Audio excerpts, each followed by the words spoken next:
Sa mga sawa na sa usual workout sa gym pero gustong ma-achieve muli ang sexy figure matapos ang holiday season, bakit hindi subukan ang hiking? Pumayat ka na, mag-e-enjoy ka pa sa magagandang tanawin mula sa bundok. Narito ang report. Feeling bloated ka ba pagtapos ng kali-kaliwang handaan ngayong holiday season? Pwes, panahon na to get back in shape and flush those fats away. Sa Tanay Rizal, hindi pa man summer, marami nang namumundok para magbawas ng iba. Lalo pa yang dumarami pag weekend. Halaga po dyan, nasa guide po yung, siyempre bago sila nagpunta dito, may orientation po kaming mga tour guide. Na kung saan masigit yung kanilang, kung saan sila magiging safe.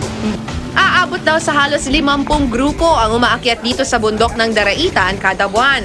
Extra challenge ang pag-akyat sa bundok ng Daraitan dahil sa maputik at mabato nitong daan. Madalas ding umambon sa kabundukan kaya dapat doble ingat sa hiking. Pag aakyat ka sa bundok ng Daraitan, kailangan huwag kang gutom. Yun unang-una. Tapos ma'am, ang palagi mong titingnan yung tatapakan mo saka yung hahawakan mo. Pero di ininda ng grupong ito ang kaunting ulan. Welcome to Liban! Very exciting, but challenging. Mahirap pero sobrang worth it kasi sobrang ganda na makikita mo plus mapaburn pa yung fats mo. At to burn fats, to burn the calories na accumulated sa holidays.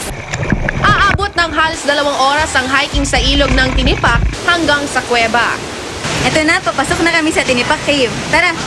4 na oras lang ang layo ng Tanay Rizal mula sa Maynila. Kaya maraming taga-syudad ang nagbabakasyon dito tuwing holidays. Ang pamilyang ito, dito na nagpalipas ng gabi. It's great to have an escape. So this place here provided it. From the busy life in Manila, coming up here, you know, it's just entirely different, super different because it's just giving you the essentials na-realize mo yung essentials ng buhay pag nandito ka. Aabot ng 500 pesos ang tour guide fee para sa day hike at 1,250 pesos naman kung gustong mag-overnight. Mahirap man ang daan, tiyak sulit naman dahil sa angking ganda at linis ng ilog. Pwedeng magtampisaw, mag-picnic o kaya namay mag-stone building. Paalala lang sa mga dayo para mapanatili ang ganda ng ilog.